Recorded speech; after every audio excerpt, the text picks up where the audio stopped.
Sir नमस्कार। आप central university के प्रोफेसर हैं लॉ के। तो हमारे चैनल के बहुत सारे स्टूडेंट्स का बहुत सारे कमेंट्स आया हुआ है कि सेंट्रल यूनिवर्सिटी में पीएचडी में जो एडमिशन है उसकी क्राइटेरिया क्या है। दूसरा चीज़ ये कहते हैं सर हमारा यूजी पीजी में 80% 90% आता है और हमारा पीएचडी में सिलेक्शन नहीं होता है। तो पीएचडी में एडमिशन के लिए क्या क्राइटेरिया रहता है सेंट्रल यूनिवर्सिटी में, बस इतना ही थोड़ा सा बता दीजिए। देखिए, सेंट्रल यूनिवर्सिटी हो या स्टेट यूनिवर्सिटी हो, दोनों यूनिवर्सिटी ग्रांट कमीशन यूजीसी का जो पीएचडी का रेगुलेशन 2022 का है उसके अनुसार पीएचडी में एडमिशन होता है। और हमारे यहाँ सेंट्रल यूनिवर्सिटी की हम जब बात करते हैं तो सेंट्रल यूनिवर्सिटी में जो पीएचडी के लिए कोई ऐसा नहीं है कि सीयूटी के थ्रू मतलब कि कोई ऐसा निकलता है, ऐसा कुछ नहीं है कि पीएचडी की वैकेंसीज हमारे यहाँ आती है पीएचडी एडमिशन के लिए और उसके बाद बच्चा उस पर अप्लाई करता है। अप्लाई करने के बाद उसमें देखिए पहला है कि एक जीआरएफ है जिसको कहते हैं जूनियर रिसर्च फेलोशिप, और एक होता है नेट, और थर्ड जो स्कोर है आपको जानते हैं कि वो जो जीआरएफ नहीं होता, नेट नहीं होता, तीसरा स्कोर पीएचडी के लिए एलिजिबल हो जाता है। तो उसके लिए क्या होता है, उसके बाद फिर जानते हैं कि वो फॉर्म को अप्लाई करता है इस यूनिवर्सिटी में, सो आता है।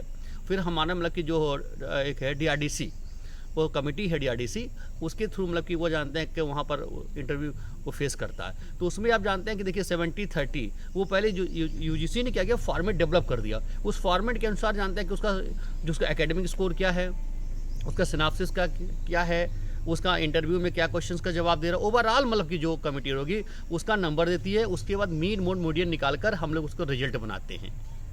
अब यह नहीं है कि अगर हम चाह रहे हैं मैं एक्स को ले लेना वाई को लेना, ऐसा नहीं है।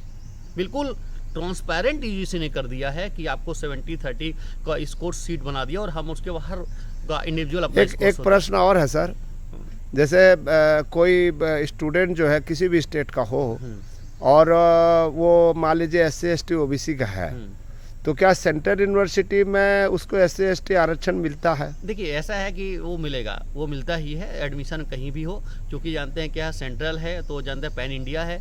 तो अगर मान लीजिए सपोज छत्तीसगढ़ का वो है, अगर SC है तो छत्तीसगढ़ का SC है तो पूरे उसके इंडिया का SC है। बस उसको ये देखना कि सेंट्रल मतलब कि उसको रिकग्नाइज है नहीं है।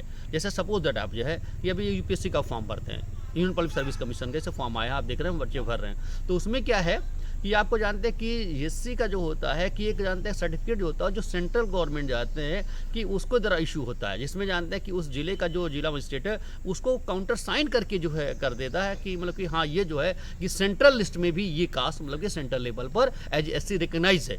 एक और अंतिम प्रश्न है कि जो सेट किए रहते हैं, स्टेट एलिजिबिलिटी टेस्ट किए रहते हैं, जी, तो उसका लाभ सेंट्रल यूनिवर्सिटी में मिलता है या नहीं? नहीं, देखिए स्टेट का जो है, देखिए हम आपको बता रहे हैं, स्टेट का जो है स्टेट एलिजिबिलिटी टेस्ट है और नेट है नेशनल एलिजिबिलिटी टेस्ट। तो दोनों का इसी तरह देख सकते हैं। स्टेट का है अपने स्टेट के अंदर अगर वैकेंसी आ रही है असिस्टेंट प्रोफेसर के लिए, वो एलिजिबल है, वो अपना फॉर्म भरेगा। अगर इससे बाहर जाएगा, जब तक उसके ऊपर नेट नहीं होगा तब तक वो किसी भी स्टेट से बाहर हो जाके नहीं भर सकता फॉर्म। नहीं, सेंट्रल यूनिवर्सिटी की बात चल रही है। सेंट्रल यूनिवर्सिटी में सेट का जो एलिजिबिलिटी जो है, there is no rules of set. Thank you sir, thank you.